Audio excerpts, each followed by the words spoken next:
Asslamualaikum, dear viewers, I hope you are well. What I'm about to talk about is just too important to be taken lightly, because it revolves around your circle, your inner circle. The people you take along with you on your journey of life hold great importance. Who you choose as your companion and friend highly affects your aura and your personality. On the other hand, are people in your social circle a catalyst for your development, or are they acting as an obstacle instead? Your whole spiritual outlook depends on this choice. Islam stresses the need to associate with those who uplift us, and not with those who lower us such that we end up becoming miserable by their presence. In this video, you will know about 6 types of people that you should distance yourself from, according to Islamic teachings. You may yourself show some of these signs, so make sure you watch till the very end to know all of these negative qualities and reflect on yourself too. Number 1. Arrogant person. This person believes that they are the best people, or at least better than others. They hold themselves to a higher standard than anyone else, and believe they are the only ones who are right. Their ego dictates their actions more than their principles, and they never stop to consider other perspectives. This group believes that they are above the rest of us, considering themselves the only ones who are worthy of our attention. The Quran, in Surah Al-Nahl verse 121, reminds us, Allah does not love any arrogant boaster.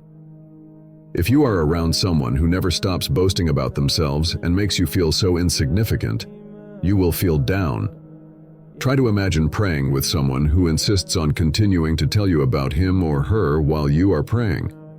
Not the way of calming down the mind or approaching Allah, is not it? Prophet Muhammad, peace be upon him, said, "There will not enter paradise anyone who has an atom's weight of arrogance in his heart." The one who knows how to be humble and modest is the strongest of all.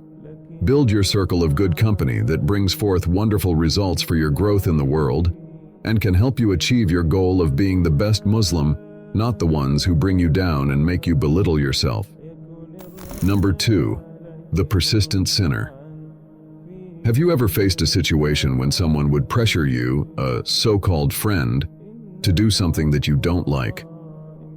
How do you react in this case? Stay tuned to get to know more. The persistent sinner.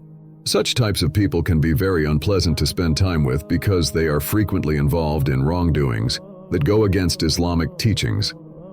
Perhaps they dismiss the idea of praying, which eventually leads you to skipping prayers or gets you indulged in backbiting and gossip or other sinful activities. The Quran in Surah An-Nisa verse 144 emphasizes, "Do not cooperate in sin and transgression." Although all of us make mistakes sometimes, being around someone who has this behavior as a habit can be like walking on a slippery slope. Keep in mind that the people surrounding you have an impact on your behavior. Prophet Muhammad, peace be upon him, said, "Whoever sits with a disobedient person to Allah and shows pleasure in his company, then he has shared in his sin." Here's the key. Forgiveness is primary in achieving this. Instead, gently lead your friend in the way of the better things. If they don't accept it, you might need to place some distance between you two for the sake of yourself. Number 3. The gossiper. Backbiting is one of the worst sins that people commit while they do not feel. In their gatherings, on their travels, in their meetings, in their banquets, in their weddings, and in their sorrows, as long as this tongue eats away at people's honors, it is a major sin in Islam. Islam discourages this negativity and forbids it. This habit can hinder your personal growth and can normalize adoption of other bad habits. The Quran, in Surah Al-Hujurat verse 6 warns, "O you who have believed, if there comes to you a disobedient one with information, investigate it carefully lest you harm a people out of ignorance and become, after that, regretful of what you have done." Our Prophet, peace be upon him, also advised believers to stay away from gossip and said, "Whoever carries tales is not one of us." Islam puts great importance on choosing the company carefully, as this small decision can impact your life and life after death as well. Maintaining distance from people who love to gossip will benefit you positively in every way, including your faith and character. Number 4. The one who is jealous or envious. This person would very often badmouth you, giving ill comments about all you have got.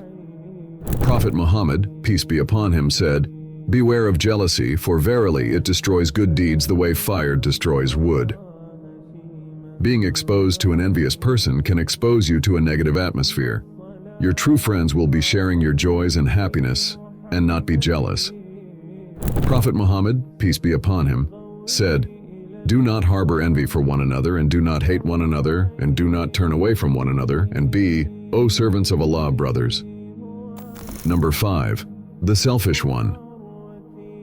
This person never seems to ask about you and your struggles. They are self-obsessed and only concentrate on the issues they have. They act like they wouldn't care less whether your problems are bigger or smaller. The Quran, in Surah Al-Baqarah, reminds us, "Worship Allah and associate nothing with Him, and be good to your parents and relatives, orphans, the needy, the neighbor who is near and the neighbor who is far, the companion, the traveler, and the captive possession that you own. Indeed, Allah does not like those who are self-satisfied and boastful." Prophet Muhammad, peace be upon him, said, "The best of people are those who benefit others." Number 6. Hypocrite. This kind of person might become your friend, but talk ill of you to others at the same time. The Quran, in Surah Al-Munafiqun, describes them. "O you who have believed, do not betray Allah and the Messenger, and do not betray your trusts while you know full well." Being with a hypocrite can be very destructive because it provides a constant feeling of insecurity and mistrust. Prophet Muhammad, peace be upon him, said, "There are 4 characteristics of a hypocrite. When he speaks, he lies. When he makes a promise, he breaks it. When he enters into a covenant, he betrays it. And when he argues, he uses foul language." Do not forget that real friendship is made with the people who keep their promises and are always sincere to you. They cheer you up, console you, and make you believe in your inner capabilities. Hence, dear viewers, spend a minute thinking of your closest friends and connections. Do you perhaps have consisted of any one or more mentioned types of people around you? Or do you yourself possess any of these habits? If you have, then you need to take a moment and reflect. Don't forget that you don't have to be cut off from someone all of a sudden. There are several ways to surpass this. The Quran itself is the guidance, which has answers on how to handle these difficult situations and people. At times, some purposeful effort, like creating time for yourself and focusing on your well-being, is key. May Allah give us the power to get along with our friends who, of course, are all positive-minded and understand us.